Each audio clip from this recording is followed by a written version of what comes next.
bubong, kalawangin, pero ang pinaka nakakatindig balahibo sa lahat, yung pakiramdam na kahit saan ka lumingon, may nakatingin.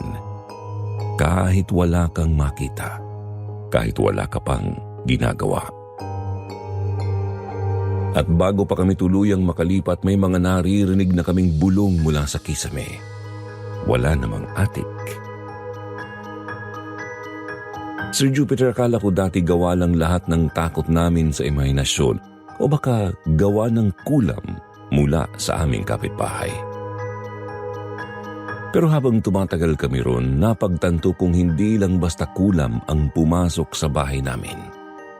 Mas masahol pa, mas luma pa, at mas matagal na itong nandoon bago pa man kami ipinanganak. Buwan ng Mayo nang lumipat kami sa San Clemente, isang maliit na baryo sa Iloilo. Nang sabi ng nanay ko, minana raw niya ang bahay mula sa isang tiyuhin, si Tito Oka. Wala raw ibang kamag-anak na gustong tumira roon kaya't napunta sa amin. Sa totoo lang, hindi ko siya maalala. Pero ang importante sa panahong yun, may bahay na kami. Libre, walang upa, malapit sa mga taniman, tahimik.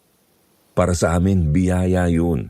Pagkatapos ng ilang taon sa Maynila, siksikan, maingay at palaging kapos sa pera, para kaming nakahinga ng maluwag.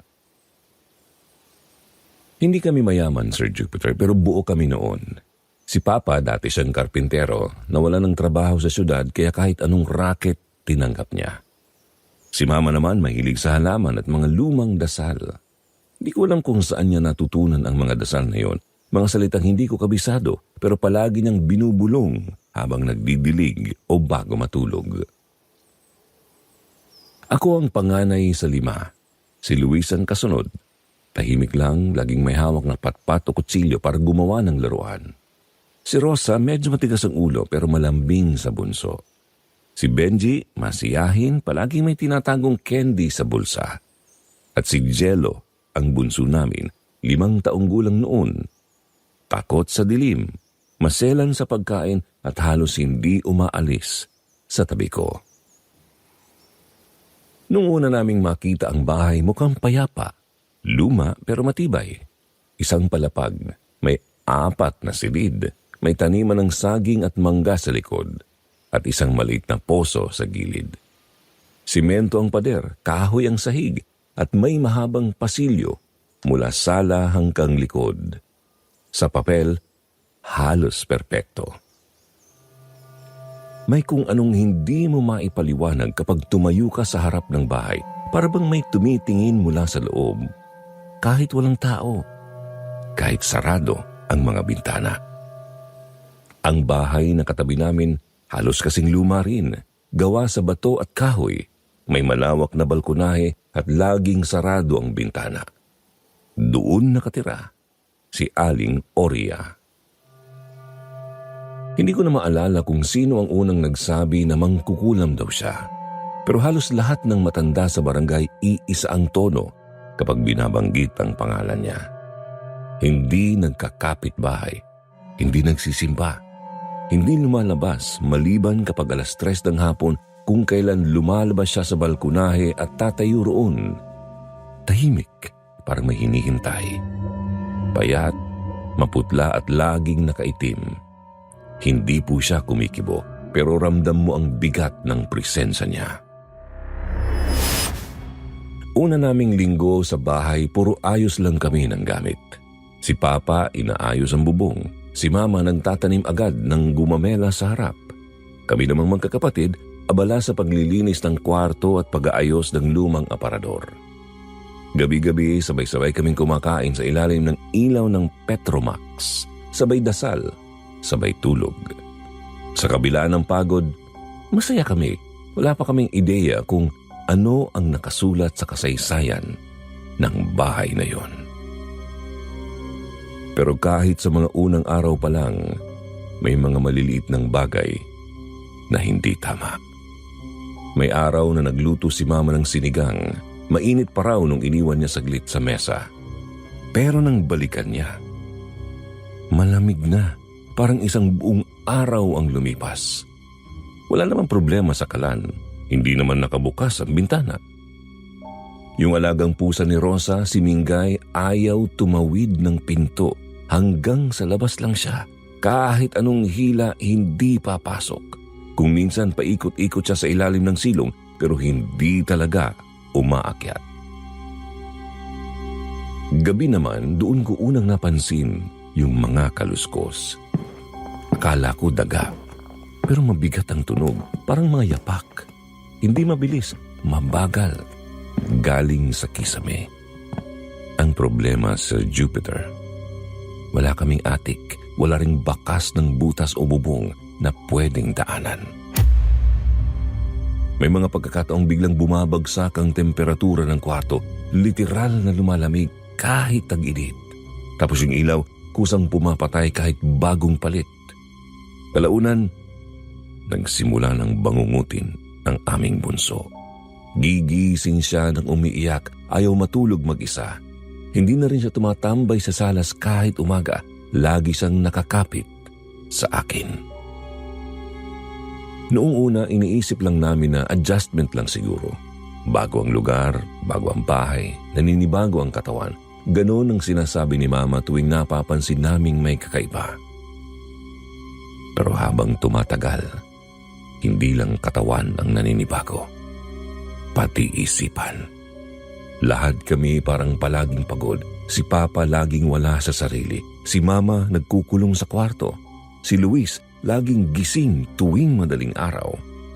At ako, parang may kung anong humaplo sa bato ko tuwing nagsasara ako ng pinto. Hindi namin agad inamin sa isa't isa pero lahat kami may nararamdaman na. Hindi ko pa noon alam kung ano talaga ang nangyayari. May mga sabi-sabing sumparaw o baka kulam o baka wala lang kaming alam sa bahay na yun. Pero simula pa lang yun, Sir Jupiter, hindi kulam ang pumasok sa buhay namin. Mas masahol pa at matagal na pala siyang naghihintay. Sir Jupiter, matagal ko nang gustong kalimutan ang mga sumunod na linggo. Pero may mga bagay talagang kahit anong pilit mong ibaon, kusa at kusa silang lumilitaw. Sa panaginip, sa tunog ng hangin, sa mga kwarto kung saan dapat ay wala ng tao. Pagsapit ng 3 linggo namin sa bahay, parang unti-unti kaming kinakalawang. Hindi lang gamit ang nasisira, pati kami mismo para kaming ginagapang ng kung anong hindi nakikita. Si Mama ang unang tinamaan. Isang umaga nagising na lang siya na puro pasa ang braso at binti. Sa leeg niya parang may kagat, pero hindi kagat ng insekto. Malalim, kulay ube at may marka ng ngipin na hindi pang tao. Akala ni Papa baka nahulog si Mama sa kama. Pero wala namang bakas ng pagbagsak. At hindi naman ganun kalalim ang pagkakasugat. Dinala siya sa health center pero maski ang nurse, hindi masabi kung ano ang sanhi. Niresetahan lang ng antibiotic at pinauwi agad. Pagbalik sa bahay, hindi na siya tumuloy sa kwarto nila. Natulog siya sa sala, sa ilalim ng altar. Simula noon, gabi-gabi hawak na niya ang lumang rosaryong metal na minana niya pa kay Lola. Pero kahit may dasal, hindi rin tumigil ang gabi. Isang madaling araw, bigla kaming nagising sa ingay ng mga bintana. Parang may nagwawala sa labas. Akala ni Papa magnanakaw. Sumilip siya, pero walang tao. Ang mas nakakagimbal, lahat ng bintana sa bahay, kahit sarado at may kandado na buksan, sabay-sabay, tapos bumagsak ang krus na nakasabit sa itaas ng pintuan. Hindi namin agad sinabi sa mga kapitbahay. Nahihiya rin siguro kami. Takot, baka isipin nilang nababaliw kami o sobra lang ang adjustment. Pero unti-unti ang hindi namin binabanggit. Nagsisimulang umalingasaw. Isang umaga may nakita kaming dahon ng saging na nakabalot, nakapatong sa gate namin, parang maliit na buhol. Ang amoy, luma, mabaho, parang pinagsamang bawang, asupre at pinipig na nabubulok. Akala ni Papa galing kay Aling Oria. Nang gagalaiti siya sa galit kaya't agad niyang sinunog yun sa likod, bakuran. Paglapag ng apoy sa dahon, bigla kaming may narinig. Parang alulong, pero hindi hayop, hindi rin tao. Parang boses na sinasakal, pilit sumusuka pero hindi namamatay. Tumigil ang hangin, tumigil ang mga ibon, tumigil pati oras. Tapos biglang humampas ang pinto sa kusina, kahit walang hangin. Pagbalik namin sa loob, may mga basag na salamin. Yung lumang aparador sa kwarto ni Mama, bitak-bitak na ang salamin kahit walang bumangga. Simula noon, hindi na kami tinatahimik. Tuwing 3:00 ng madaling araw, parang may bumubulong sa pagitan ng mga kwarto. Hindi malinaw kung anong sinasabi. Parang may naglalakad. Mabagal, mabigat. Minsan, may sumisitsit. Minsan, may parang umiiyak na sanggol. Pero hindi galing sa loob ng bahay. Minsan, sa kisame. Minsan, sa ilalim ng sahig. Sa panahong ito, si Papa na dati matatag at tahimik, naging parang ibang tao. Naging iritable, laging mainit ang ulo, nagumpisang uminom kahit walang okasyon, umuupo sa dilim, nagsisindi ng yosi at tumatahimik ng matagal. Isang gabi nakita ko siyang nakatitig lang sa pader, parang may sinusundan ang mata. Pero wala namang gumagalaw. Wala na siyang tiwala kahit kanino man, kahit kay Mama, kahit sa amin. Minsan kinakausap niya ang sarili niya sa kusina. Paulit-ulit ang mga salitang hindi ko maintindihan, parang Latin, parang luma. Ganon din ang mga salitang lumalabas kay Mama kapag tulog siya. Minsan nga hindi namin alam kung gising ba siya o hindi. Bigla na lang siyang magsasalita, dire-diretso, tuloy-tuloy, walang hinto. Isang gabi may sinubukan kaming gawin. Pinatawag ni Mama ang isang matandang pari mula sa kabilang bayan. Ayaw ng pari sa lugar. Nang marating niya ang bakuran, hindi siya bumaba agad ng sasakyan. Tinitigan lang niya ang bahay, sabay buntong hininga. Pumasok siya nang walang salita. Dinala ang krusipihong kahoy. Nagbasbas siya ng tubig, nagdasal ng ilang ama namin. Hindi pa siya umaabot sa pang-4 na ulit, biglang napundi ang ilaw. Umilaw at namatay, parang may humihigop ng kuryente. Tapos gumalaw ang sahig. Hindi namin alam kung lindol o imahinasyon lang namin, pero naramdaman kong lumalalim ang mga bitak, parang may gusto nang lumabas mula sa ilalim. Tumigil ang pare, hindi niya tinapos ang dasal. Tinawag si Papa, bumulong ng kung ano, sabay alis. Hindi na siya bumalik. Naiwan kaming nagkakatinginan. Walang salita, walang paliwanag. At nung gabing yun, habang nagdadasal kami ng rosaryo, mahigpit ang hawak ni Mama sa krus. May nakita akong anino. Gumapang ito mula sa likod ng altar. Mabagal, mabigat, parang usok na may laman. Tapos, pumasok sa bibig ng isa sa mga kapatid ko. Tuloy-tuloy, parang sinisinghot, para lang siyang humihikab. Pero may pumasok. At pagkatapos noon, hindi na siya nagsalita buong gabi. Hindi ko agad sinabi, pati ako hindi ko alam kung nakita ko ba talaga, pero hindi ko na siya tiningnan ng matagal. Parang kahit pagtingin, bawal. Hindi ito kulam, Sir Jupiter. Kasi kung kulam lang, sana may gamot, sana may dasal, sana may remedyo. Pero ito, iba. Parang matagal nang nandoon. Parang pinapaalis kami dahil hindi kami ang nararapat. Hindi lang bahay ang minana namin. May kasama pala itong mas matandang panauhin, isa na hindi umaalis kahit ilang henerasyon pa ang lumipas. May mga gabi na kahit walang nangyayari, hindi ka makatulog. Hindi dahil sa ingay, kundi dahil sa katahimikan na parang may bumubulong sa mismong hangin. Parang may nagpaparamdam pero hindi nagpapakita. At mas masahol pa ron yung pakiramdam na kahit magsindi ka ng ilaw, hindi ka pa rin ligtas. Sa panahong yun, halos hindi na kami nakakatinginan sa hapag. Tahimik ang mga kain. Walang kwentuhan. Si Papa laging nakaharap sa bintana. Si Mama hindi na umaalis sa ilalim ng altar at kami namang magkakapatid. Para kaming sabay-sabay tumanda sa isang gabi. Pero si Benji, siya ang unang nabasag. Isang hapon nadatnan ko siyang nakaupo mag-isa sa ilalim ng mesa. Akala ko nagtatago lang. Pero nakatitig siya sa sulok, parang may kausap. Nang lapitan ko siya, hindi siya tumingin. Hindi rin siya kumibo. Ang tanging narinig ko lang, mahinang bulungan. Parang may tinutugma siyang salita sa isang hindi ko maintindihang tugon. Hindi niya ako nilingon. Hindi siya gumalaw.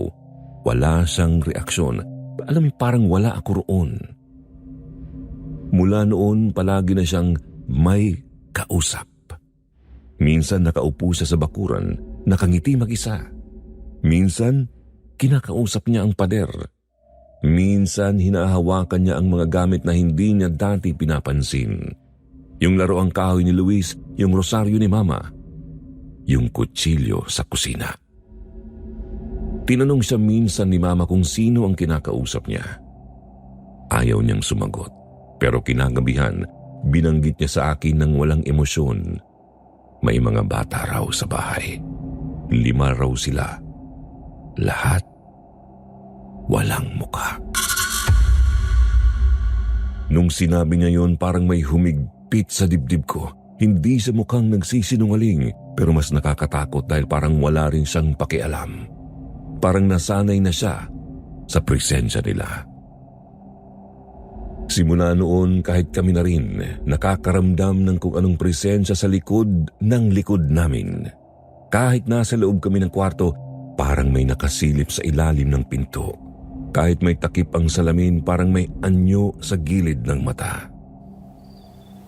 Isang madaling araw, ginising ako ni Rosa. Basang-basa ang sahig ng kusina. Akala namin may tumagas na tubo. Pero pagtingin namin sa ilalim, tuyo. Walang tulo, lahat ng gripo nakasara.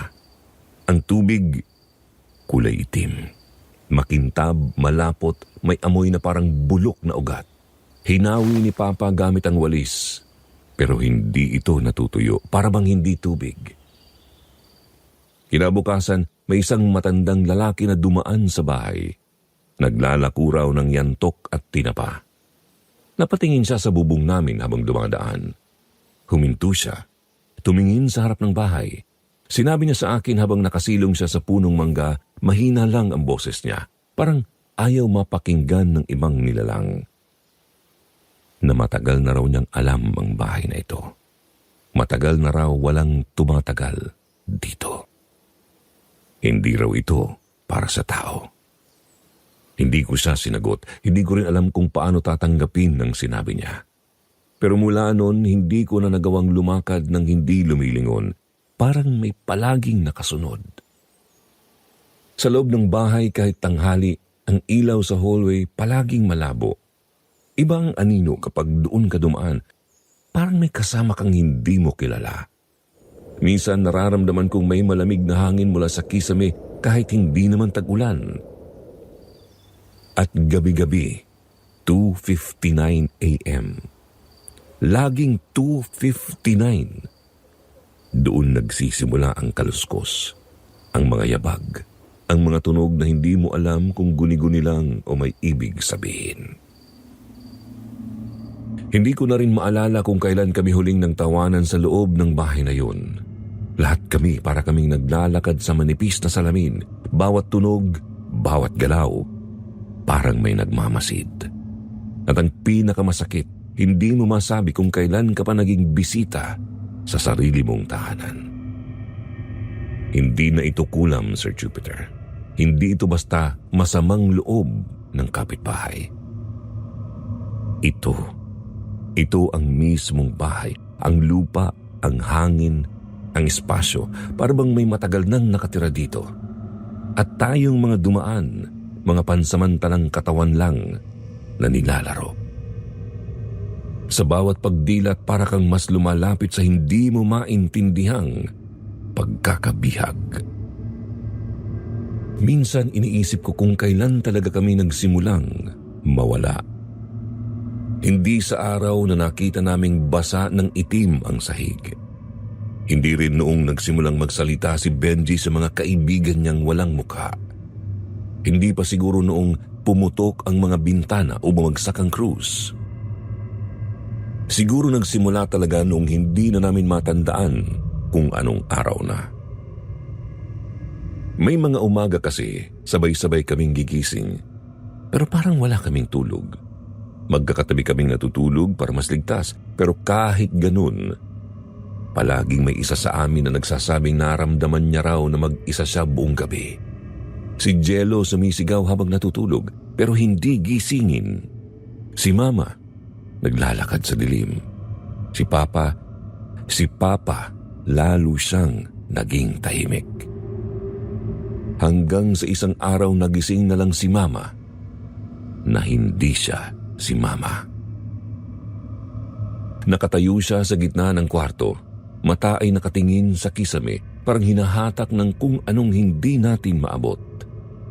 Wala siyang sinasabi, wala rin siyang emosyon. Hawak niya ang sarili niyang buhok. Sa bawat himaymay na nabubunot, wala siyang pakialam.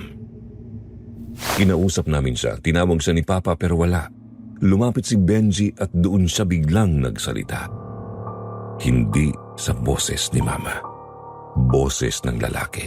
Malalim, mabigat, hindi matanda, hindi bata, parang maraming boses na pinilit gawing isa. Sinabi lang niya, "Hindi ito sa inyo. Umalis kayo." Hindi ko alam kung sinadya ni Papa o dahil sa takot pero kinabukasan sinugod niya si Aling Oria. Wala kaming narinig na usapan basta nakita ko na lang siyang bumababa ng hagdan, bitbit ang martilyo. Galit ang mata at dumiretso sa gate ng katabi naming bahay.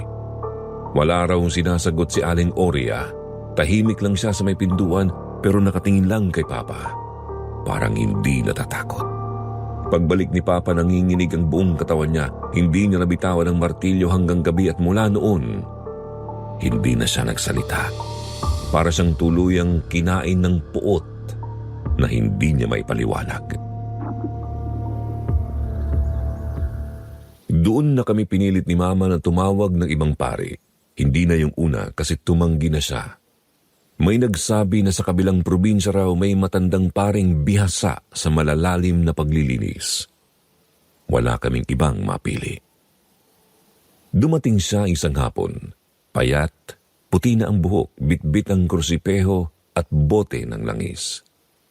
Hindi siya nagpakilala. Hindi na rin namin siya tinanong. Pagpasok palag niya parang bumigat ang paligid. Naglakad siya papasok na parang matagal niyang kilala ang bawat sulok ng bahay. Sa una tahimik, nag-iikot lang. Tapos tumigil siya sa may altar ni Mama. Tumingin sa kisame. Tumingin sa lupa. Saka siya nagsibulat. Una, dasal. Latin, paulit-ulit. Iniikot ang bahay habang isinasaboy ang holy water tapos tinawag niya kaming lahat sa sala. Pinaupo. Ibinulong sa amin na anuman ang mangyari, huwag hihiwalay sa isa't isa. Nang magsimula siyang magdasal sa may gitna ng bahay, doon nagsimula ang panginginig ng sahig. Akala ko lindol pero hindi gumagalaw ang ibang bagay. Yung sahig lang sa ilalim namin. Tumitibok, parang puso, parang may gusto nang sumabog. Ang mga pader nagbitak. Yung kisame biglang may lumabas na usok pero walang apoy. Yung hangin lumabig bigla tapos may naamoy kaming lahat. Sunog na buhok. Luma, masangsang, sariwa. Sumigaw si Mama pero hindi niya boses at this time talagang hindi na siya ang nasa katawan niya. Gumulong siya sa sahig, umiikot ang mata at sa bawat dasal ng pari parang sumasabay ang mga anino sa pader. Nag-aalab, nagwawala. humihiyaw. Nakita ko si Benji hawak ang tenga, si Luis umiiyak, si Papa hindi gumagalaw. Tapos nakita ko ang anino. Lumabas mula sa ilalim ng altar. Dahan-dahan, parang usok pero buo. Parang katawan pero walang balat. Uod dinaw kung talagang dugo o niloloko na lang kami ng bahay. Pero isa lang ang sigurado ko. Hindi na namin ito kaya. Noong gabi ring yun, hindi na kami natulog. Lahat kami palipat-lipat ng pwesto. Lahat kami tahimik. Si Mama nakaupo pa rin sa tabi ng altar. Nakapikit pero bukas ang bibig. Parang may binubulong. Si Jello nakatitig sa salamin sa sala. Hindi gumagalaw, hindi kumukurap. Tinanong ko siya, pero hindi siya sumagot. Paglapit ko napansin kong iba ang refleksyon niya. Sa salamin hindi siya nakangiti pero sa totoong mukha niya, nakangiti siya. At doon ako bumigay. Hindi ito bahay, isa itong katawan, isa itong nilalang. Isang patibong at lahat kami unti-unting kinakain. Noong araw na nagpasya si Papa na aalis na kami, akala ko doon matatapos ang lahat. Lahat kami walang imik habang nag-iimpake. Hindi na kami nagtanong kung saan pupunta, basta't ang mahalaga makalayo. Ang mga damit basta maisiksik sa sako, ang mga laruan ng mga bata iniwan na lang, wala nang halaga ang gamit, ang gusto lang namin makaalis habang may natitira pa sa amin. Hapon pa lang inihanda na ni Papa ang lumang sasakyan ng tiyuhin niya. Isang pick-up na kinakalawang pero kaya pa ring umandar. Pinuno namin ito ng mga sako, unan, ilang lata ng sardinas, isang plangganang puno ng gamot at rosaryo. Ang altar ni Mama binaklas niya mismo, dinala ang krusipihong kahoy, binalot sa puting kumot. Nagtulog-tulugan lang kami ng gabing yon, pero lahat kami gising. Binibilang ang oras. Nakaayos na ang sapatos. Si Jello yakap ang kanyang unan na amoy usok. Si Benji wala nang kausap. Tahimik na. Naghihintay lang kami ng madaling araw. Pero hindi kami ginising ng liwanag. Ginising kami ng katahimikan. Pagdilat ko wala pa ring araw, pero pakiramdam ko huli na kami. May kung anong mabigat sa dibdib ko. Tumingin ako sa orasan. 2:59 a.m. Lumabas ako ng kwarto, tiningnan ang orasan sa kusina. 2:59 a.m. din. Tumakbo ako sa sala. Yung lumang relo ni Papa nakatitig din sa parehong minuto. Lahat ng orasan sa bahay tumigil. At sa labas walang galaw. At sa labas walang galaw ang hangin. Wala ring tunog. Wala ang tilaok ng manok. Wala ang huni ng kuliglig. Parang lahat ng buhay ay pinatigil ng isang mas mataas na utos. Tumayo si Papa. Tinawag kami. Tahimik lang kami pero mabilis ang kilos. Isang salita lang ang kailangan. Alis. Pagbukas ng pinto, malamig ang hangin. Walang buwan, walang bituin. Para kaming lumabas sa loob ng panaginip na hindi amin. Bago kami makasakay, napansin naming wala si Jello. Nang tanungin ko si Benji, tinuro lang niya ang likod bahay. Hindi ako nag-isip. Tumakbo ako agad. Doon ko siya nakita sa may balon. Hindi siya umiiyak. Hindi rin siya takot. Nakaupo siya sa gilid ng lumang balon na dati tinabunan na ni Papa. Pero ngayon bukas na ulit. At si Jello nakangiti. Nakatitig sa dilim para bang may kausap sa loob. Sumama na kayo, sabi niya. Pero hindi niya sinabi sa amin. Parang may kausap siya sa ilalim. Tumingin siya sa akin at tumawa.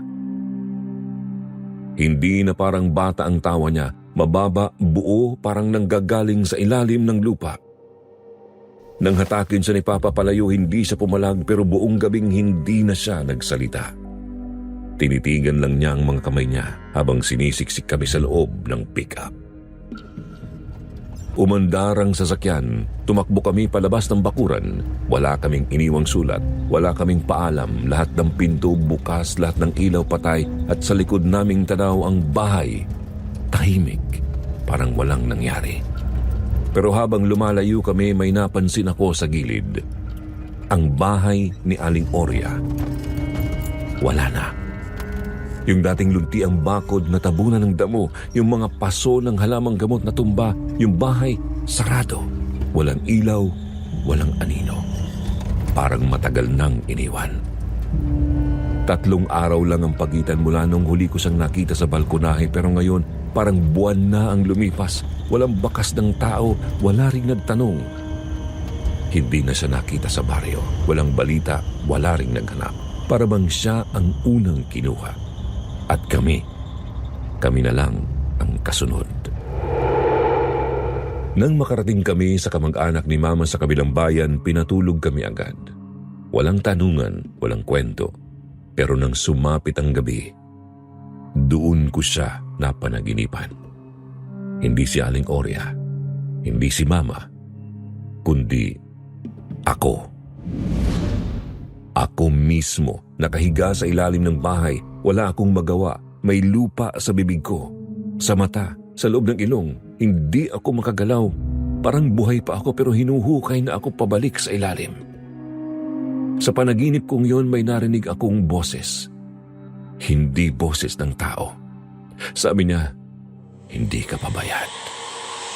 Babalik ka. Pagmulat ko, may buhangin sa paanan ng kama at amoy usok ang unan ko. Hindi ko alam kung anong uri ng halimaw ang pinakawalan ng bahay na yun, pero simula nang umalis kami, hindi na kami buo. Hindi na rin kami ligtas. At kahit ilang taon na ang lumipas, minsan sa mga panaginip, bumabalik ang oras. 2:59 a.m. At naririnig ko pa rin si Jello tumatawa. Pagkatapos naming tumakas, pansamantala kaming tumira sa isang maliit na bahay sa kabilang bayan. Bahay ng pinsan ni Mama. 2 kwarto lang, may maliit na altar sa sala at tanaw ang bukid mula sa bintana. Tahimik, walang kuliglig, walang sigaw ng bata, walang hakbang mula sa kisame. Pero kahit ganoon, hindi kami matahimik. Si Mama hindi na bumabalik sa sarili. Tahimik. Hindi natutulog, hindi rin kumakain ng maayos. Basta nakaupo lang sa sulok, nakatitig sa dingding. Minsan binubuksan niya ang bibig niya pero walang lumalabas. Para siyang butas, parang may nawawala sa loob niya.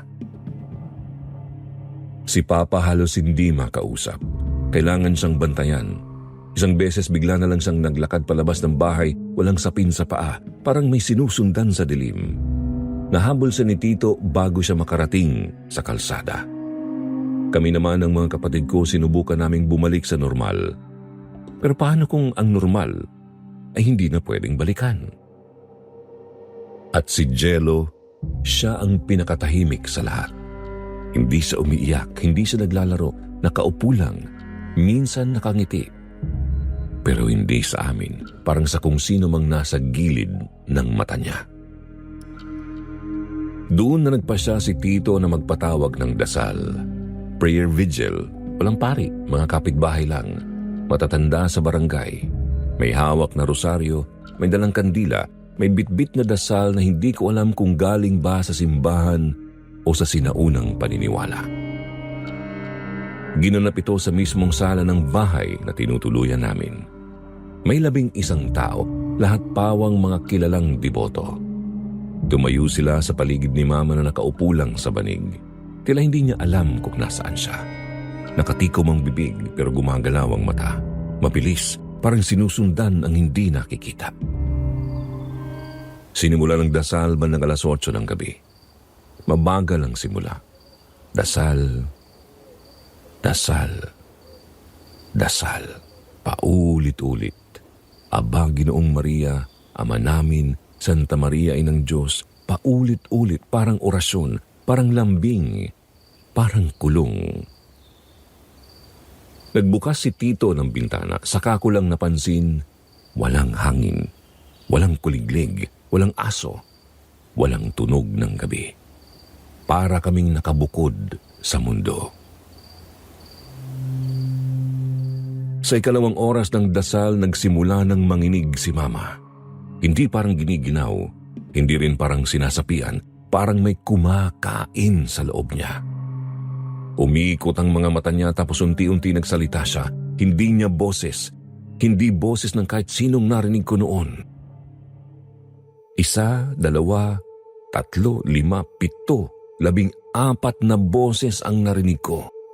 Sunod-sunod, nagsasalita ng sabay-sabay, iba't ibang tono. May babae, may matanda, may bata, may tila kalmot, may tila nakalubog sa tubig. Ang sabi nila, "Hindi ito lupa ninyo. Hindi kayo ang dapat nakatira rito. Dito kami sinilang, dito kami pinatay. At hindi kayo makakaalis hanggat hindi kami buo." Tumigil ang dasal. Isang matandang babae ang tumayo. Itinuro si Jello. Sabi niya, "May laman ang batang yan. Hindi siya mag-isa." Napalingon kami. Si Jello nakaupo pa rin, pero ngayon ay nakanganga. Walang tunog pero lumuluha. Umuusok ang bibig niya kahit hindi malamig, at sa loob ng bibig niya, parang may liwanag na kumikislap. Maliit, pulang-pula. Tumingin siya sa akin. Tumingin siya kay Papa. Tumingin siya sa lahat at sabay-sabay kaming nagsalita. Wala ni isa sa amin ang gumagalaw ng labi pero lumabas ang boses mula sa bibig namin. "Wala na kayong uuwian. Tapos na. Wala na." Tapos pumutok ang kandila. Isa-isa, parang may pumalakpak sa hangin. Pumuti ang paligid. Sumigaw si Tito. Sumigaw ang matatanda. Lahat nagtakbuhan. Ang dasal na bitin, ang panalangin na sakal. At ang bahay, kahit hindi yun ang dating bahay namin, amoy usok ulit. Amoy asupre. Amoy pagkasunog. Ang mga pader basa pero hindi tubig, parang dugo na malabnaw, parang pawis ng bagay na hindi dapat pawisan. Wala nang bumalik sa bahay matapos noon. Tila tumigil ang buong barangay sa pagtulong. Hindi kami pinapaalis pero ramdam mong gusto nila kaming mawala. Tahimik ang mga tingin, walang bumabati. Walang nagsisimba kasama namin, lahat iwas. Si Mama hindi na nagsalita ulit. Si Papa tuluyan ang bumigay. Sa bawat gabi nakaupo lang siya sa sahig, bitbit ang martilyo, bumubulong nang hindi maunawaan. At ako araw-araw gising, pero gabi-gabi akong inaalok ng lupa. Sa panaginip bumabalik ang bahay, bumabalik ang balon. Si Aling Oria minsang lumalabas sa bintana, inaanyayahan akong bumalik. "Hindi ka nila kailangan. Kami ang tahanan mo." Minsan pagmulat ko, hawak ko na ang putol na sanga na ginagamit sa kulam. Minsan may buhangin sa ilalim ng kama. Minsan basang-basa ang mga paa ko kahit hindi ako lumabas. Sir Jupiter, yung huling dasal, hindi siya nagtagumpay. Nagsilbi lang siyang hudyat na wala nang pwede pang ayusin. Ang bahay, hindi lang bahay. Isa itong bunganga, isa itong pinanggalingan, isang hukay na siniksikan ng kaluluwa at galit. At ngayon kami na ang pinakabagong nilamon nito. Walang nagsabi kung anong araw o oras kami tuluyang tumakas. Basta isang gabi bigla na lang nagkatinginan si Papa at si Andoy. Walang salita, walang plano. Kinuha lang nila si Mama na para na ring halaman. Hindi kumikilos, hindi sumasagot at binuhat palabas ng bahay. Si Jello tahimik pa rin, hawak ang paborito ng laruan na gawa sa kahoy. Si Benji at ako walang tanong, wala nang oras para magtanong.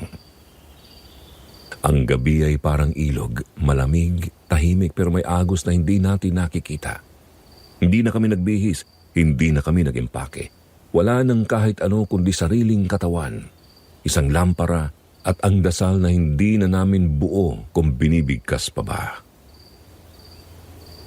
Ang langit ay parang papel na sinusunog, may usok pero walang apoy, walang ulap pero parang may masyadong mababa ang langit. Walang ulap pero parang masyadong mababa ang langit. Walang tunog ang paligid pero parang may humihingal sa ilalim ng lupa. Lahat ng hakbang namin papalayo ay parang hinuhugot mula sa putik. Pagdating namin sa tricycle na inarkila ni Papa, halos hindi ko nakilala ang daan. Parang naiba ang paligid. Ang puno ng mangga sa harap ng bahay wala na. Ang ilog na dati dumadaloy sa tabi ng palayan tuyo. Ang kalsadang simento basag-basag na. Parang mas luma pa ang mundo kaysa sa pagkakakilala namin dito. Pagandar ng tricycle, hindi kami lumingon, pero ang liwanag sa likuran, kahit hindi mo tignan, ramdam mong sumasabay. Para bang nilalakad din ng bahay ang kalsadang tinatahak namin. Sa gitna ng biyahe may sumisigaw sa likod. Walang malinaw na salita pero kilala ko ang tinig. Si Jello, nakahawak siya sa bintana. Nakatingin sa likuran at ang sinabi niya lang mahina pero klaro. Nasusunog ang bahay. Napalingon si Papa pero hindi siya huminto. Hindi kami nagsalita, hindi kami lumingon. Pero sa salamin ng tricycle may aninong sumasayaw sa hangin. Akala mo apoy pero wala namang liwanag. Akala mo usok pero hindi sa umaangat. Parang usok na bumabalot sa lupa. Sumusunod sa amin. Sa gilid ng kalsada nakita ko ang poste ng kuryente pero pabaligtad ang pagkakatayo. Nakita ko rin ang punong kawayan pero walang anino sa kabila ng buwan. Sabi ni Benji, hindi tayo umaalis, paikot lang tayo. Napahigpit ako ng hawak sa upuan. At doon ko na lang naramdaman ang amoy. Hindi usok, hindi bulok, kundi parang sinunog na kandila sa loob ng kabaong. Nang lampasan na namin ang huling waiting shed bago ang paakyat na kalsada papuntang bayan, doon nagsimulang mabigat ang katawan ko. Parang hinihigop ng lupa ang bigat namin. Yung tunog ng makina parang nauubusan ng hininga, hindi dahil sira kundi parang pinipigilan ng kung anong ayaw kaming makaalis. Biglang huminto ang tricycle. Ayaw nang umandar. Si Papa pinipilit i-kickstart. Si Andoy binuksan ng sidecar at pinilit kaming bumaba. Iaakyat daw ang tricycle, hilain na lang. Pero bago pa kami makagalaw may narinig kaming sabay-sabay. Wala kayong pupuntahan. Mula sa likod ng puno, mula sa ilalim ng daan, mula sa bunganga ng sarili naming ina. Si Mama na buong takas ay wala ni isang salita biglang tumawa. Isang tawa na hindi sa kanya, malalim paulit-ulit. Saka siya tumingin sa amin pero hindi siya nakatingin sa amin. Nakatingin siya sa loob namin. Babalik din kayo. Dito kayo isinilang, hindi sa katawan, kundi sa takot. Tumakbo si Papa. Inakbayan si Mama. Hinatak niya ito kahit pumapalag, kahit sumisigaw. Si Benji tumatakbo na palayo. Si Andoy hinahatak si Jello na ngayon ay umiiyak. Ako, naiwan sandali. Kasi sa gitna ng daan may pintuan. Isang lumang pintuan na parang galing sa bahay. Nakapatong lang sa kalsada. Nakatayo, walang frame, walang bubong, walang dingding. Pero naroon, buo, bago. May kurtina pa. Lumapit ako. Sa likod ng pintuan, wala. Kalsada lang. Pero sa loob ng bintana nito may liwanag. At doon ko siya nakita. Si Aling Oria. Hindi matanda, hindi masama ang itsura. Bata, maganda, nakangiti. At sa tabi niya, kami, ang buong pamilya. Nakangiti rin, kumakain, nasa mesa, kumpleto. Masaya. Tumulo ang luha ko, pero hindi ako lumapit. Narinig ko si Papa sumigaw ng, Elena, tama na. At doon ko sinira ang tanaw. Tumakbo ako palayo, iniwan ko ang pintuan at sa bawat hakbang naririnig ko silang tumatawag muli. Mas masaya dito, mas tahimik, hindi ka na nila kailangan. Hindi ko maalala kung paano kami nakarating sa bahay ng kamag-anak sa syudad. Hindi ko alam kung anong petsa na, basta't nang magising ako, may amoy ng bigas sa paligid. May bata sa labas na naglalaro. May tunog ng jeep, may liwanag ng araw. Pero wala na si Mama. Nakita na lang siya kinabukasan sa may istasyon ng bus. Tulala, walang saplot sa paa, basang-basa, walang maisagot kung sino siya. Si Papa tuluyan siyang nanahimik. Binantayan siya ni Andoy gabi-gabi dahil sinasabi raw niya na may sumusunod sa bintana. Lagi niyang inuulit, hindi ako umalis, hindi ako umalis. Si Jello, hindi na ulit nagsalita. At si Benji? Tuwing 3:00 ng madaling araw, gumigising siya tapos tatawa. Minsan binulong niya sa akin, buhay pa ang bahay. Makalipas ang maraming taon, nakala ko tuluyan na kaming nakalayo. Hindi man tuluyang nakalimot pero kahit paano nakausad. Nakatira na ako sa Maynila.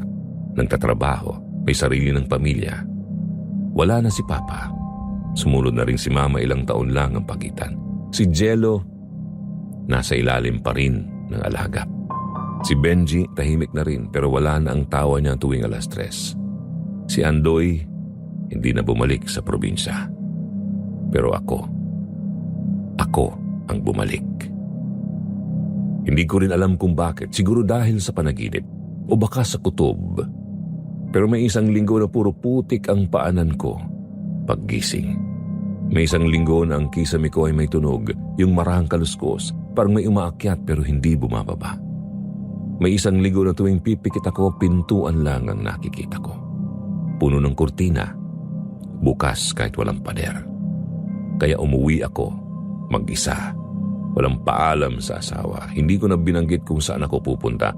Basta pagdating ko sa Iloilo, dumiretso ako sa daang luma. Hindi ko alam kung inaasahan kong wala na nga talaga ang bahay, kaya nang sabi ng mga tao noon.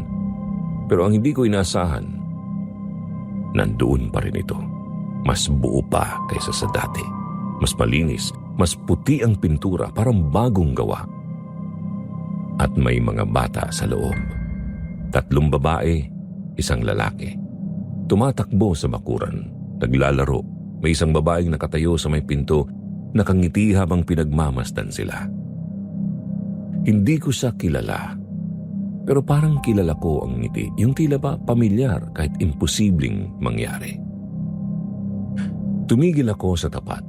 Hindi ako bumaba ng tricycle. Sinulyapan ko lang, pero bago pa ako makalayo, lumingon sa akin yung isang batang lalaki. Hindi ko inakalang magtatama ang tingin namin pero tumingin siya diretso sa akin.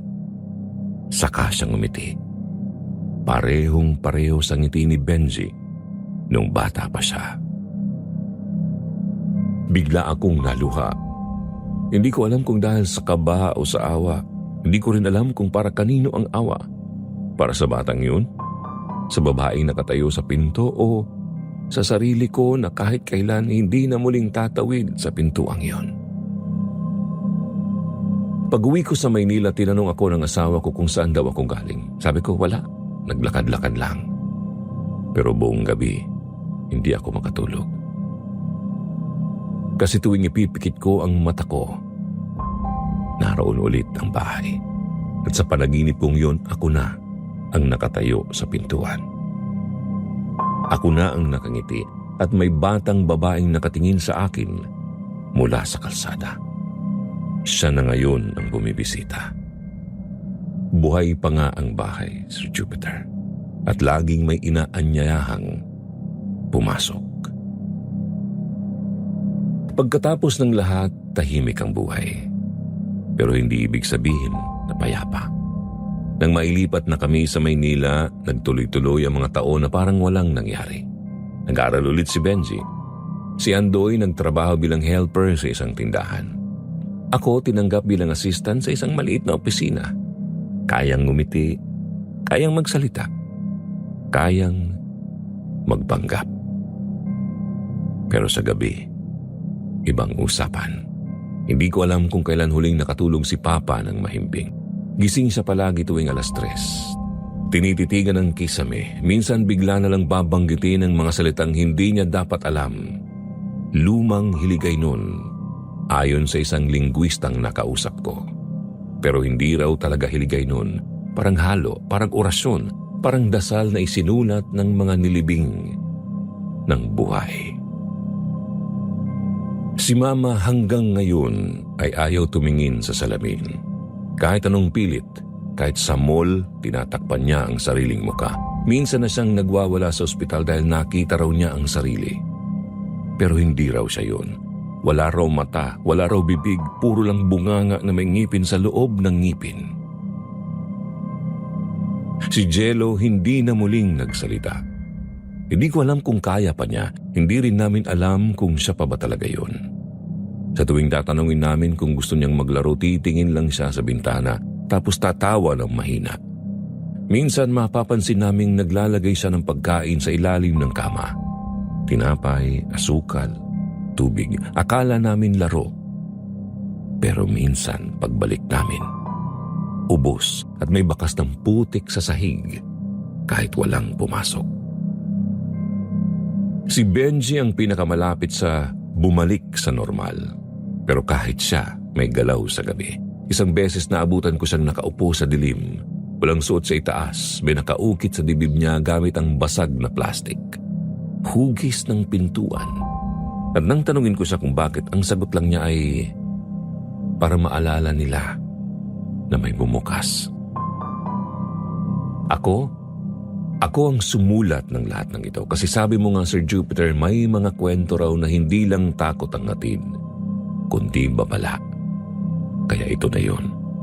Kung totoo man ang sinasabi nilang may mga pamanang hindi dapat tanggapin, kami ang pinakamalinaw na halimbawa. Hindi lahat ng libre, biyaya. Hindi lahat ng lupa, tahanan. Hindi lahat ng bahay, bahay ng tao. Baka bahay ng kung ano. Kaya kung may lumapit sa iyo, Sir Jupiter, nagsasabing may ipamamana silang lupa, bahay o lumang ari-arian, magdasal ka muna. Tanungin mo ang sarili mo, sino ba ang unang nanirahan doon? Baka kasi hindi lang kayo ang may claim. Baka bago pa man kayo dumating, may nakatira na.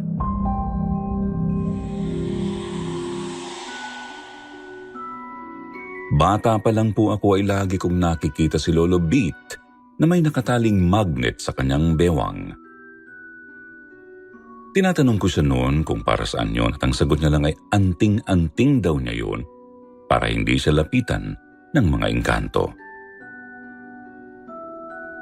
Hindi ko pa yun maintindihan noon kasi 6 years old pa lang ako.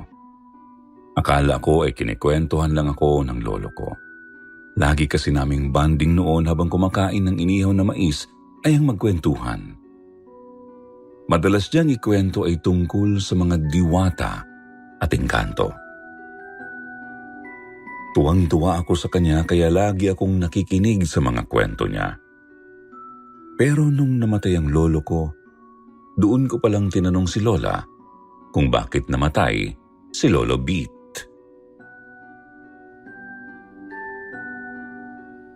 Akala ko talaga ay kwento lang ni Lolo ang lahat sa akin, pero hindi pala. Totoo pala ang lahat ng yun. Si Mama mismo ang nagsabi sa akin noong ako'y nagkaisip na.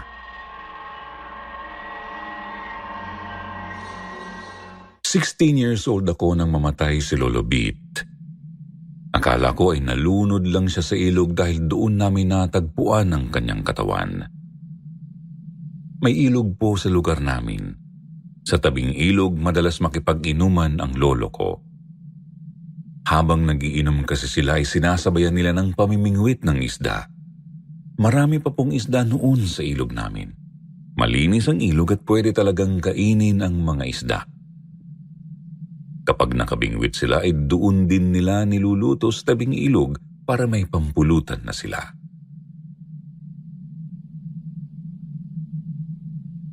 Ang sabi sa akin ni Lola, matagal nang may nagkakagustong engkanto sa lolo ko.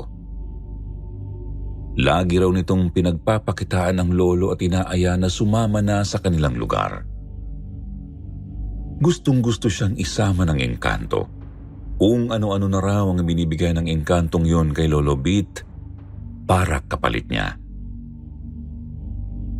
Binibigyan daw siya ng mamahaling bato, minsan ay mga kasangkapang gawa sa ginto. Sinasabihan daw si Lolo ng engkanto na ibibigay sa kanyang magulang ang mga ibinibigay nito bilang kapalit niya. Kapag daw sumama si Lolo sa kanya ay mas marami pang ibibigay ang engkantong yon sa magulang ng lolo ko.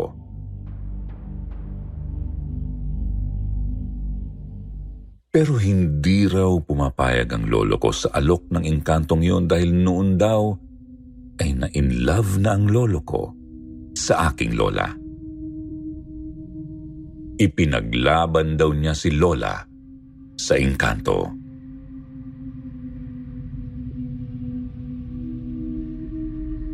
Dahil sa pangungulit daw ng engkanto sa lolo ko, nagpunta si Lolo Beat sa isang albularyo para humingi ng pangontra para hindi na makalapit sa kanya ang babaeng engkanto. Binigyan daw siya ng albularyo ng magnet. Bilin pa ng albularyo, dapat ang magnet na iyon ay hindi mahihiwalay sa kanyang katawan. Mula daw noon ay hindi na nga nagpakita ang engkanto sa kanya.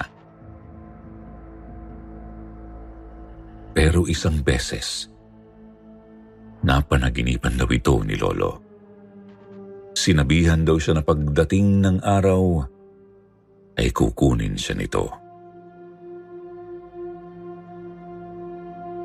Hindi raw yun pinansin ng lolo ko kasi akala niya ay panaginip lang. Hanggang sa pinakasalan niya ang lola ko at nagkaroon nga sila ng mga anak.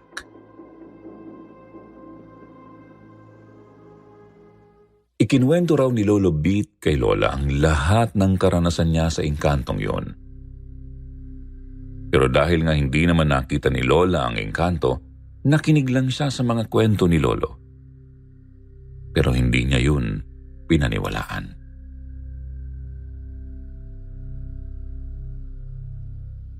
Isang araw may pumunta raw sa bahay ni na Lola. Sabi raw nito ay puntahan ni Lola ang lolo ko doon sa may ilog dahil nalunod daw.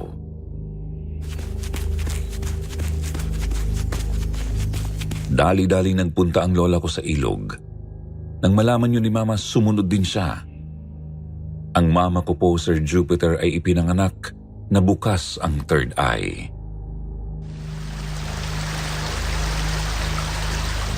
Pagdating daw niya sa ilog, marami ng usisero doon. Nakipagsiksikan pa raw siya para lang malapitan sina lolo at lola. Kitang-kita raw niya na panay ang yugyug ng lola ko sa isang kahoy. Ginigising daw yun ni Lola habang sinisigaw ang pangalan ni Lolo Beat. Di raw alam ni Mama kung bakit nagkakaganoon ang lola ko, bakit daw niya iniiyakan yung kahoy na yun. Putol na katawan daw po yun ng kahoy na parang inanod lang sa ilog.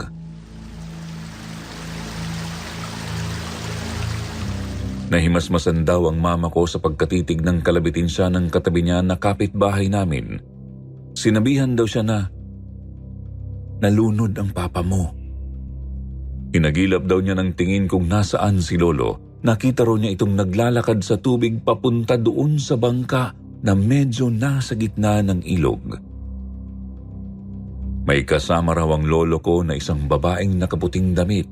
Takang-taka raw siya kung bakit sumama si Lolo sa babaeng yun. Nang tingnan daw ulit ni Mama si Lola, nakita na niyang katawan na ni Lolo ang iniiyakan nito. Pero alam daw ni Mama na dinadaya na lang ang kanilang paningin. Alam niyang hindi si Lolo yon dahil sumama na si Lolo sa babaeng nakaputi.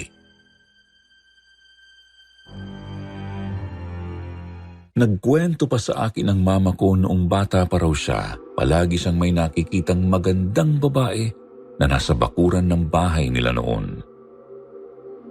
Nasa puno raw ito at parang nagmamatsyag lang sa kanila. Hindi naman daw lumalapit, basta nakatingin lang. Hindi naman daw natatakot ang mama ko kasi hindi raw nakakatakot ang itsura ng babae. Talagang maganda raw po ito. Mahaba ang buhok at laging nakasuot ng puting damit na mahaba. Hindi na raw makita ang paa sa haba ng damit. Nakasayad na raw sa lupa ang damit ng babae.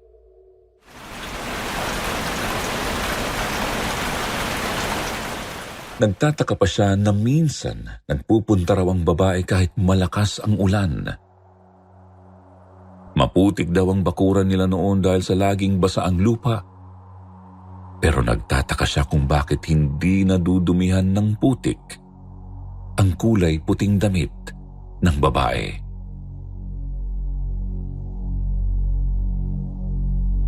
Akala daw niya ay nagpupunta lang ang babae para makipaglaro sa kanila. Pero napansin na ng mama ko na parang siya lang ang nakakakita sa babaeng yun. Pero ang babae raw ay iisa lang ang palaging tinitingnan.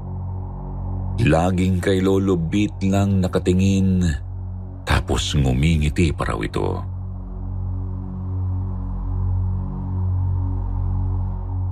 Dahil sa madalas niyang makita ang babae, sinabi na raw ito ni Mama kay Lolo.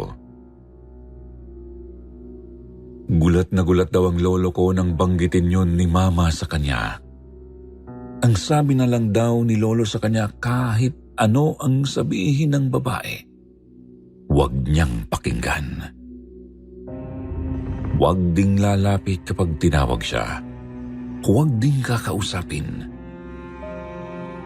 Dahil nagtataka raw ang mama ko, tinanong niya si Lolo kung bakit.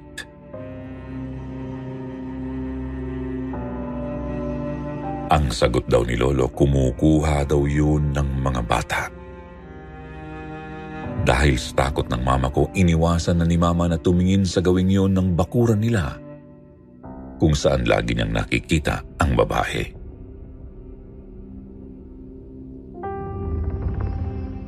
Isang beses pa raw, nang inutusan daw si Mama ng lola ko na sunduin na si Lolo sa inuman doon sa may ilog. Nakita na naman daw ni Mama ang babaeng nakaputi. Sa pwesto raw ito na hindi gaanong napapansin. Nakaupo sa malapad na bato at medyo nakatago sa may kataasan na damo.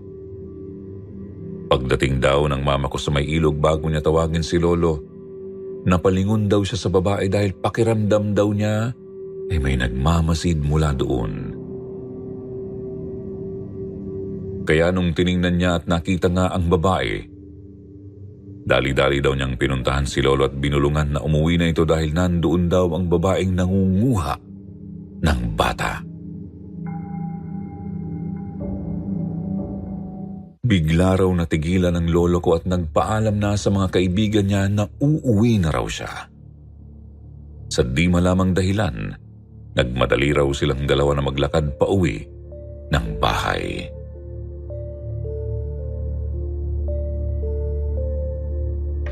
Nagtataka pa raw ang mama ko noon kung bakit hindi nakikita ni Lolo ang babae. Pero naniniwala raw ito sa kanya tuwing sinasabi niyang nasa malapit ang babae. Nakikita daw ni Mama ang takot sa mukha ni Lolo na hindi niya alam kung bakit siya natatakot, gayong hindi naman daw nakakatakot ang itsura ng babaeng yun.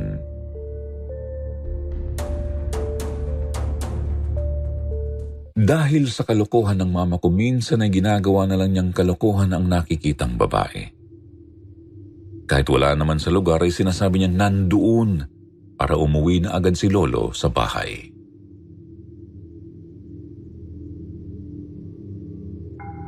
Sinabi sa akin ng mama ko noong malaki na siya, saka na ikwento ni Lolo sa kanya ang tungkol sa engkantong yun. Pero nung pumapasok na raw si Mama sa eskwela, hindi na niya nakikita ang babaeng nakaputi. Hindi daw niya alam kung bakit. Kaya naisip niya na baka iniwan na talaga nito ang lolo ko. Nabaon na sa limot ang lahat hanggang sa araw na nalunod nga ang lolo ko sa ilog. Doon niya lang ulit nakita ang babae na sinundo na si Lolo.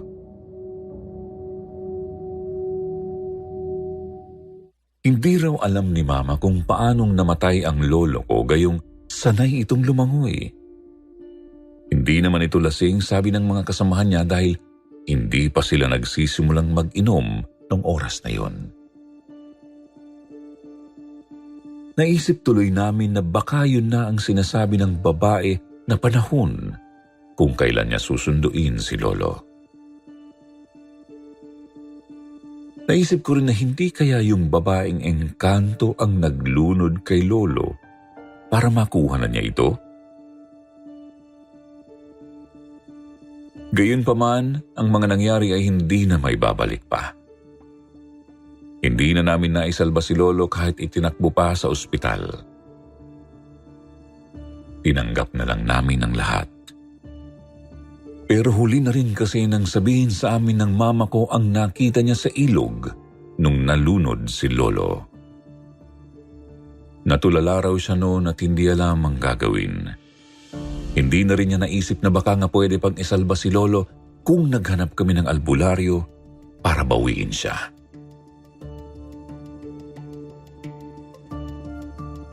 Sa ngayon po, ang mga alaalang yon ng lolo ko ay hindi namin malilimutan. Sana kung saan man dinla ng babaeng yun ang lolo ko, naway masaya si Lolo sa piling niya.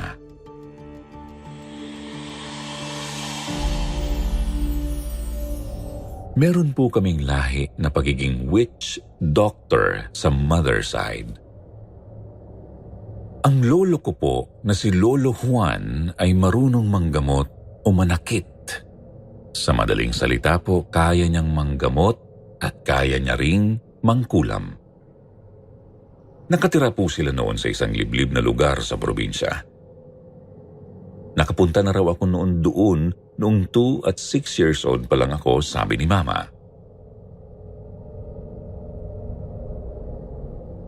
Noong bata pa raw po ang mama ko, mga 7 years old daw po siya noon, meron po silang puno ng saging sa bakuran. Nang mamunga raw po ang punong yun at nahinog, may kumuha raw ng mga saging nila. Nakita ng nanay ko na pinuntahan ni Lolo Juan ng mga kapitbahay at tinanong kung kinuha ba nila ang bunga ng saging.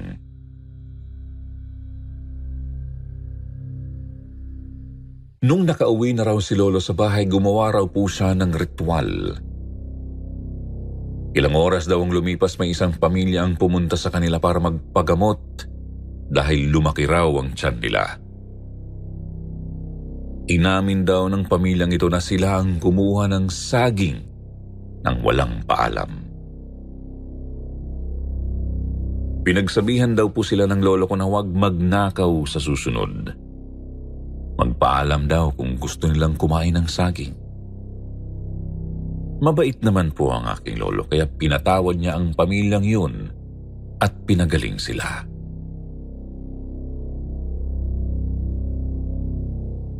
Ilang taon ang lumipas, mga 11 years old na po ang mama ko at isang araw nakita niyang duguan si Lolo Juan nang umuwi ng bahay. Hindi umiimik si Lolo nang pumasok sa bahay. Sinundan lang daw po siya ni Mama ng tingin. Nakita ni Mama na may kinuha si Lolo na maliit na librong kulay itim. Binuklat daw yun ni Lolo at binigkas ang nakasulat doon. Hindi raw naintindihan ni Mama ang sinabi ng lolo ko dahil ibang lengguwahe. Latin daw po. Pagkatapos noon ay kinain ng lolo ko ang isang pahina ng libro. Gulat na gulat daw po ang mama ko nang makitang gumaling ang lolo ko pagkatapos na gawin yun. Nang matapos na sa ginagawa ng aking lolo, sa araw ito nagkwento. Tinamaan daw po siya ng bala ng shotgun sa bandang lieg.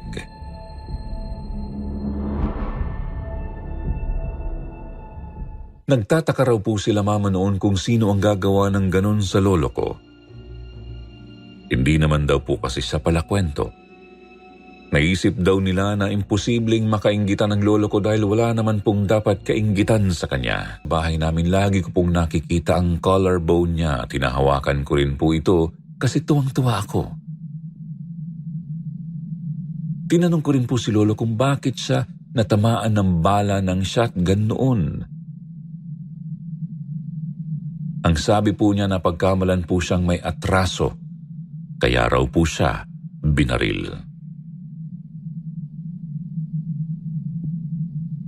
Nang dahil sa mga kwento ng nanay ko tungkol kay Lolo nung minsang bumibisita si Lolo sa bahay, itinanong ko sa kanya kung paano gumamit ng lumay o gayuma sa Tagalog. Sabi po niya sa akin, ang paglumay niya raw po ay galing sa pagbulong. Binibigkas niya raw po ang salita sa babae. Natutunan ko po pero hindi ko naman ginamit. Bukod kasi sa napagalitan ako ng mama ko, natatakot din ako sa pwedeng balik nito sa akin.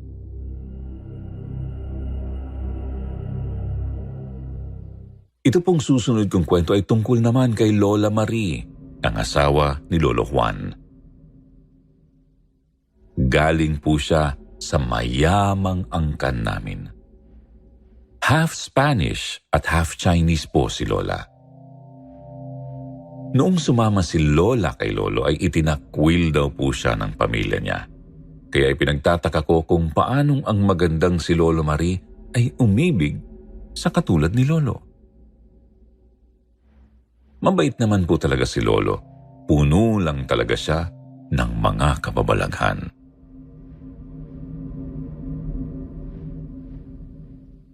Palagay ko po ay may iniwan siya sa amin na dasal bago siya namatay para di kami mapahamak.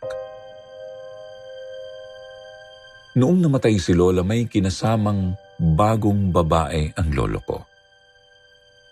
Grade 6 po ako noon nang pumunta kami ng magulang ko para bisitahin ang mga kamag-anakan namin sa probinsya. Nakita ko po yung bagong lola ko at nagulat ako na ang bata pa po niya. Siguro mga nasa mahigit 20 anyos lang ang kanyang edad. Meron na din po akong bagong tita na 2 years old. Isa na naman sa pinagtatakhan ko kung paano napaibig ng lolo ko ang bago kong lola.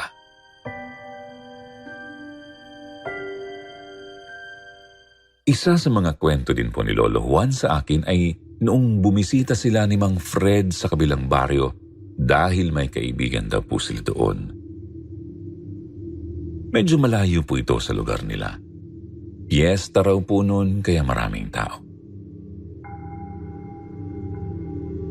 Nung kainan na raw po ay naghain daw ng hipon ang may-ari ng bahay. Napaisip daw po si Lolo kung paanong nagkaroon ng hipon sa gitna ng gubat sa Negros. Kaya di na raw po siya kumain at binulungan din niya si Mang Fred na huwag ding kumain.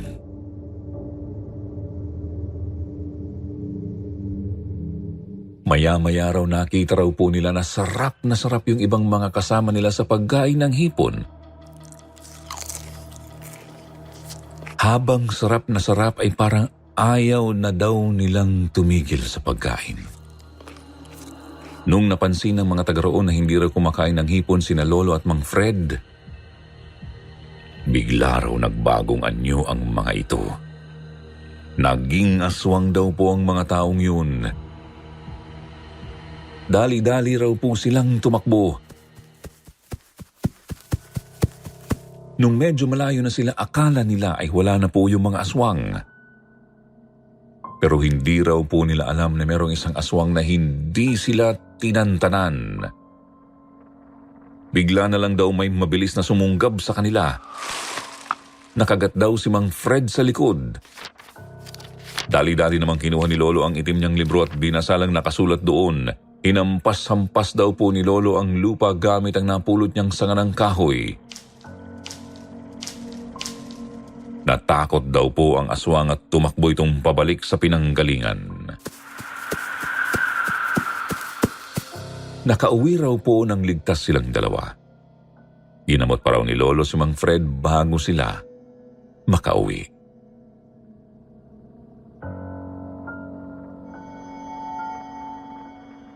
Huling kwento ko na po ito tungkol sa lolo ko. May sakit na po siya nito. Nagulat po kaming lahat nang bigla na lang may pumasok na paniki sa bahay namin. Hindi naman po mapuno ang lugar namin kaya imposibleng may maligaw na paniki. Natakot kami noon sa paniki kaya pinaghahampas po namin ng walis tingting para umalis na. Nang mapaalis po namin ang paniki, may dumating naman na maliit na pusa. Nakapagtataka po kasi may alaga po kaming aso. At takot na takot po siya sa kuting. Walang tigil ang pagtahol niya na nahahaluan na ng pag-alulong. Kinilabutan po kami kaya inalabas na lang po namin ng bahay yung kuting.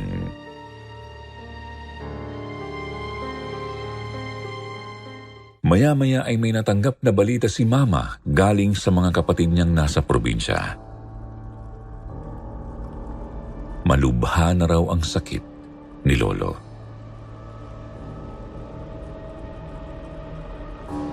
Dali-daling nagpaalam si Mama sa trabaho niya.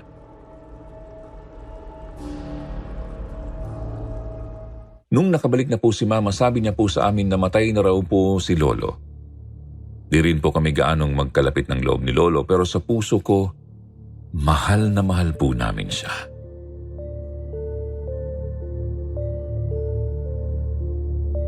Nitong nakaraang taon po may sinabi ako kay Mama. Sabi ko sa kanya noong 12 years old ako nang pumunta kami kina Lolo, natatakot po ako sa bago nitong asawa, pati na rin sa anak nila. Parang ang sama nilang tumingin. Sabi ko pa baka sa kanila iniwan ni Lolo ang pamanang itim na mahika. Sabi naman po ni Mama hindi raw. Kay Mama raw po balak na iwan ni Lolo ang karunungan niyang itim para hindi na gamitin ng iba.